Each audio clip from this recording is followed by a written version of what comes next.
दोस्तों, भारत एकमात्र ऐसा देश है जिसमें सभी जाति के लोग, सभी धर्म के लोग, सभी संप्रदाय के लोग, सभी वर्ग के लोग रहते हैं। इसमें हमारा कानून भी सभी को समान अधिकार देता है। फिर कुछ लोगों की वजह से कुछ लोगों को सम्मान मिलता है तो कुछ लोगों को अपमान होता है। किसी धर्म का सम्मान होता है तो किसी धर्म का अपमान होता है। दोस्तों, ऐसा ही मनीष कश्यप ने एक वीडियो बनाया तो उससे 2 राज्यों में दंगा फैल सकता था और उसके ऊपर एफआईआर पर एफआईआर हुई, साथ एनएसए लग गई। वही एक मुख्यमंत्री का बेटा। दरअसल बात है कि मनीष कश्यप एक फौजी का बेटा था, इसलिए उसके ऊपर एनएसए लग गया। और एक मुख्यमंत्री का बेटा इस तरह का बयान देता है कि सिर्फ 2 राज्यों में नहीं बल्कि पूरे देश में दंगा हो सकती है, जिस देश का 80% जनसंख्या सिर्फ एक ही सनातन धर्म का ही है, और उस पर वह टिप्पणी करता है, उसे मिटाने की बात करता है, तो पूरे देश में दंगा हो सकती है या नहीं, आप भी जानते हैं। इसी पर दोस्तों, मनीष कश्यप की मां ने एक पत्र लिखा हमारे देश के महामहिम राष्ट्रपति महोदय से, श्रीमती द्रौपदी मुर्मू जी से एक पत्र लिखा है। और पत्र में मनीष कश्यप के ऊपर एनएसए लगने से लेकर के और तमिलनाडु के मुख्यमंत्री के बेटे उदयनिधि स्टालिन के बयान तक की चर्चा की है। सबसे पहले दोस्तों, उनके द्वारा लिखे गए पत्र को हम पढ़ करके आपको सुना देते हैं कि उस पत्र में उन्होंने क्या लिखा है और उस पत्र में उन्होंने क्या अपील की है हमारे देश के महामहिम राष्ट्रपति श्रीमती द्रौपदी मुर्मू जी से। दोस्तों, सबसे पहले उनकी मां ने लिखा है कि सेवा में महामहिम राष्ट्रपति महोदय श्रीमती द्रौपदी मुर्मू जी, भारत सरकार। विषय तमिलनाडु के मंत्री उदयनिधि स्टालिन और बिहार का पत्रकार मनीष कश्यप के संबंध में। महाशय, मैं मधु देवी जो भारत की एक नागरिक हूं और बिहार के पश्चिमी चंपारण की रहने वाली हूं।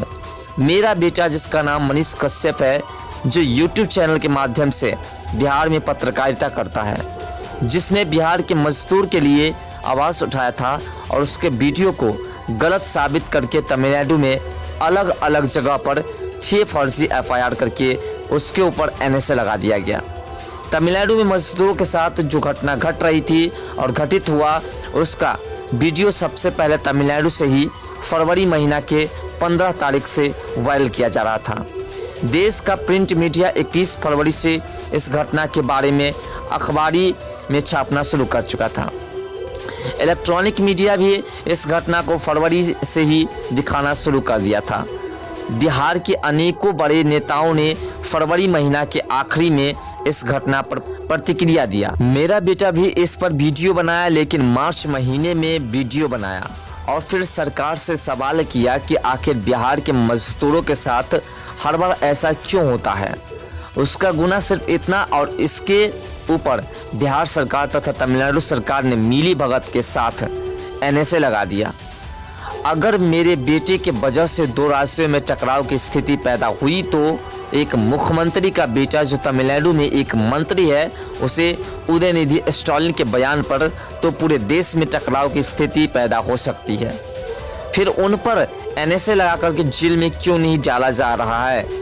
अगर संविधान सबके लिए बराबर है तो तमिलनाडु के मुख्यमंत्री के बेटे पर भी एनएसए लगाए जाए, तथा तमिलनाडु में प्रवासी मजदूरों के साथ जो घटना घटा उसका सुप्रीम कोर्ट द्वारा गठित स्वतंत्र कमेटी द्वारा जांच की मांग कर उन्होंने लिखा कि मैं ज़्यादा पढ़ी लिखी नहीं हूँ, लेकिन एक फौजी की पत्नी और एक बहादुर बेटे की माँ हूँ। उम्मीद महामहिम राष्ट्रपति जी से है कि मेरे बेटे के साथ इंसाफ करेगी और मुख्यमंत्री के बेटे को भी वही सजा दिया जाएगा जो भारत के एक आम नागरिक की गलती पर न्यायालय द्वारा दिया जाता है। देश के महामहिम राष्ट्रपति से इंसाफ की उम्मीद करती हूँ। अपना नाम लिख दी है मधु देवी। मतलब इस प्रकार से मनीष कश्यप की मां ने अपील किए हैं तमिलनाडु के मुख्यमंत्री के बेटे के बयान को लेकर के, यानी कि तमिलनाडु के मुख्यमंत्री के बेटे ने जिस प्रकार का बयान दिया उस पर भी उसकी मां ने, मनीष कश्यप की मां ने बेहतरीन तरीके से चर्चा की है। क्योंकि आपको पता है कि जब कोई अमीर व्यक्ति किसी प्रकार की कोई गलती करता है तो उसकी गलती को तुरंत ही माफ़ कर दी जाती है। वहीं एक गरीब छोटी सी गलती कर देता है तो उसके ऊपर इतनी बड़ी मुकदमा दर्ज हो जाती है जैसे वो किसी का मर्डर करके आ गया हो। दोस्तों, दरअसल बात है ये तमाम खेल पार्टी की है। तमाम खेल संविधान में नहीं लिखा गया है कि किसी व्यक्ति के साथ नाइंसाफ़ी किया जाए और किसी व्यक्ति के साथ इंसाफ किया जाए। जिसके पास पैसे है, जिसके पास पावर है, उसके साथ इंसाफ, और जिसके पास पावर नहीं है उसको सज़ा। ऐसा हमारे देश के संविधान में नहीं लिखा गया है। लेकिन हमारे देश के संविधान को सुचारू रूप से चलाने के बजाय उसमें छेड़छाड़ कर चलाया जाता है। हमारे देश के संविधान जिस अधिकार से लोगों को चलने जीने की राह दिखाते हैं उस राह पर चलने नहीं देते हैं हमारे देश के नेता लोग। आप सोचिए कि मनीष कश्यप की वजह से सिर्फ 2 राज्यों में अगर दंगा फैल सकती थी तो उनके ऊपर एनएसए लगा, उनके ऊपर कई केसेस दर्ज हुआ और अभी तक वह जेल के अंदर है, अभी तक उसके ऊपर एनएसए लगा हुआ है। लेकिन वहीं एक व्यक्ति जो पूरे देश में दंगा फैलाने का काम करता है, पूरे देश उसकी वजह से दंगे की आग में उलझ सकती है, पूरे देश के तमाम सनातनी धर्म को मिटाने की बात करता है, जो पूरे देश का सबसे अधिक जनसंख्या वाला धर्म है, तो उस व्यक्ति के ऊपर क्यों नहीं किसी प्रकार की कार्रवाई होती है? उस व्यक्ति के ऊपर एनएसए क्यों नहीं लगता है? इसका मूल कारण क्या है आप समझ सकते हैं। मूल कारण है कि वह मंत्री है और मंत्री का बेटा है। शासक इंडिया गठबंधन जो बनी है उसके पूरे गठबंधन में उनका भी योगदान है। उसके पिताजी एमके स्टालिन भी उस इंडिया गठबंधन का एक हिस्सा है। अब सोचिए, जो भी विपक्षी थे, जो भी विरोधी थे, वो सभी विरोधी तो एक बन चुके हैं। तो अब विरोध करने वाला बचा क्या? अब कोई विरोध करने वाला है नहीं। इसी का फ़ायदा उठा करके उसके मन में जो आता है वह बोल देता है। सनातन धर्म से वो उसे उम्मीद है कि सनातन धर्म कभी भी उन लोगों का अपमान, किसी प्रकार की टिप्पणी करेंगे अपमान पर, और ना ही कभी सनातन धर्म किसी से लड़ने का प्रयास करते हैं और लड़ते हैं जल्द। लेकिन याद रहे, जब सनातन धर्म अपने आप पर उतर जाएगा तो सभी को मिटा देगा। जो भी इस तरह की बयानबाजी करेगा, जो भी सनातन धर्म को मिटाने की बात करेगा।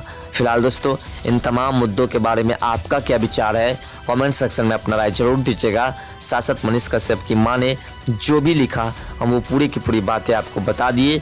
शासक आपको डिस्प्ले पर भी कई बार आपको पूरे स्क्रीनशॉट दिखाई दिया होगा, आप चाहे तो खुद भी उसे पढ़ सकते हैं। तो दोस्तों, मिलते हैं तब नेक्स्ट वीडियो के साथ। तब तक के लिए बाय। जय हिंद, जय भारत, जय बिहार, जय मिथिला।